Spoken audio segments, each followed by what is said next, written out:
On this edition, I'm going to break down and predict the upcoming fight on the UFC 155 card between Joe Lauzon and Jim Miller. Now, this fight's got fight of the night written all over it. There's no doubt about it. You have two guys that are very similar style-wise. Both guys are always looking for the finish. Both very tough, gritty guys that you can never count out. I mean, without a doubt, I'd have to put my money down saying this is most definitely fight of the night on the UFC 155 card.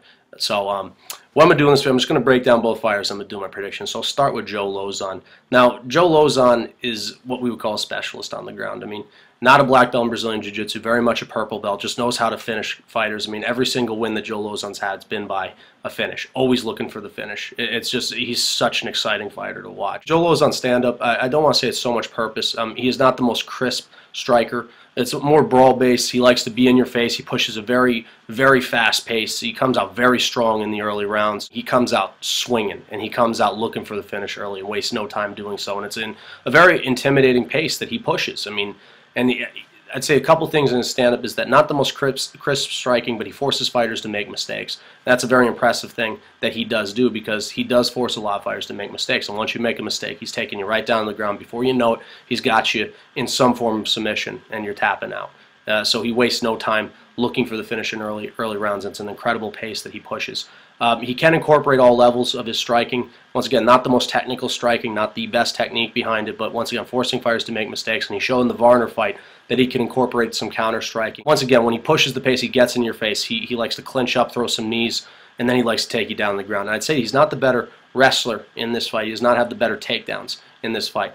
But the fact is that he works his way to get fighters down to the ground, and he's a very smart grappler. I'd say I don't want to say he's the smarter grappler, he's a very smart grappler. And when he gets you down the ground, he wastes no time doing so, looking for the submission at all times. Doesn't matter where he's at, what type of guard that he's in, whether he's on his back or he's in the dominant position. He also has very good ground and pound. It's not so much that he has incredible power in his hands, but he wears you down. He lets you know you've been in a fight, both in the stand-up and on the ground. Very gritty fighter, but doesn't have knockout power. He's not a knockout artist, but he can knock out fighters, but I'd say it takes quite some time. Will he knock out TKO Jim Miller? I say it's a very tall task. Will Joe Lauzon be the first guy? It's a very big reach. But once again, is that he's a purple belt in Brazilian Jiu-Jitsu. He has 18 submissions on his resume, and he's one of those guys. It doesn't matter what belt level he is. Joe Lauzon knows how to submit fighters. Doesn't matter what level they are. He's the guy that could submit black belts in Brazilian Jiu-Jitsu. He's done it before. A couple things about Joe Lauzon is the fact that he does have very strong starts to fights. I know I said he could finish fighters at any time on the ground, but he does start very strong. He tends to fade in later rounds, but he showed in the Varner fight that wasn't so true. But I mean, in the past, that's been what it's been. So maybe his cardio and his endurance may be a question. Also, I'd say he is at a reach disadvantage, a 1-inch reach disadvantage. I don't think that's that big of a factor. But I'd say that his ability to finish fights, I'd say he's the better finisher in this fight compared to Jim Miller. I'd also say that he does not possess the better chin in this fight. He also has been submitted more than Jim Miller. He does not have the better chin compared to Jim Miller. Jim Miller has taken a beating from time and time again from plenty of fighters, and has shown that it's very difficult to put away. And also, he's not fought the higher level talent that Jim Miller has fought either. But I'd say the biggest factor for Joe Lauzon is he's coming off a big win. Momentum is on his side, and the fact that you could never count him out is I'd say it's the biggest advantage for Joe Lauzon. So where I see Joe Lauzon being successful in this fight, I think, is that he's got to get this fight down to the ground. He's got to try and work for submission. I don't see him winning this fight in the stand-up department. Putting away Jim Miller is very difficult, but get it down to the ground, try and get Jim Miller towards the cage and try and get him down to the ground and make him work. Incorporate the ground and pound, try and lock in the submission. That's how I see Joe Lauzon winning this fight. I don't see him winning by decision against a better wrestler than Jim Miller. I don't see him knocking out Jim Miller either. So that's where I see Joe Lauzon being successful. So Jim Miller. Now, I'd say Jim Miller is the more balanced fighter in this fight. I mean, he's got boxing, wrestling, sambo, and Brazilian Jiu-Jitsu. And I'd say his boxing and his stand-up in general is just more crisp than Joe Lauzon. I'd say he's a more patient stand-up fighter. His ability to have counter-striking and also be on the aggressive as well. And I'd say I don't want to say for once, but I mean, at this time, he actually does have a reach advantage in this fight. Once again, I don't think it's the biggest factor, but it'll definitely be a small luxury for Jim Miller in this fight. He is the better striker in this fight. He does not have he's not a knockout artist. He does have good power in his hands, but I think it's definitely possible that he can TKO or knock out Joe Lauzon. It's definitely a factor, or definitely possible in this fight. And I'd say he's more dynamic as well. He likes to incorporate his knees. He loves the dirty box.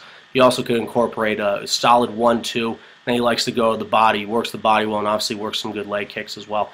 And I'd say that his takedowns are better than Joe Lauzon, Jim Miller's takedowns, that is, being that he has the better wrestling background. And he also has a black belt in Brazilian Jiu-Jitsu. He has 12 submission victories on his resume with the Sambo background, his ability to go after legs and limbs. And also he has good rear naked choke. We've obviously seen that against Melvin Gillard. Obviously a guy with not the best submission defense, but still.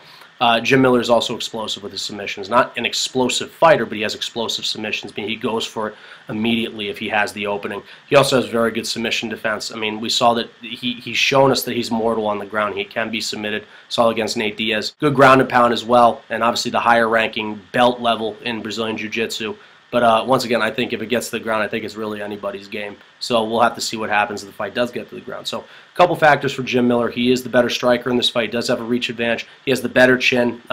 Submission defense, I mean, he's been submitted less than Joe Lauzon as well. But Jim Miller's impossible to put away. Really good chin, really tough guy. He also fought a higher level of of talented fighters. You know, you could go to the Benson Hendersons, the Nate Diaz's, Frankie Eggers, the Gray Maynards. He's fought the higher caliber talent than Joe Lauzon. But just a minor factor going this. He is coming off of a loss as well, so looking to get back on a winning streak in this fight. So those are just a couple things for Jim Miller. And where I see Jim Miller being successful, I wouldn't bring this fight down to the ground personally. I think it'd be playing into Joe Lauzon's hand is the fact that it doesn't matter what belt level you are against Joe Lauzon, is that he will find a way to submit you or will come very darn well close to doing so. I'd keep it standing, being the better striker, and I try and TKO or knock out Joe Lauzon. That's not me saying it's not possible that Jim Miller can submit Joe Lauzon, but I'd say it sets Jim Miller up in an area where he is vulnerable, especially Joe Lauzon, who is a submission specialist. So I try and keep it standing, and I try and test Joe Lauzon's quote-unquote chin. So that's where I see Jim Miller being successful. Where my prediction lies, I think it's honestly going to be a fight of the night contender. If not, I put my money saying this will be fight of the night.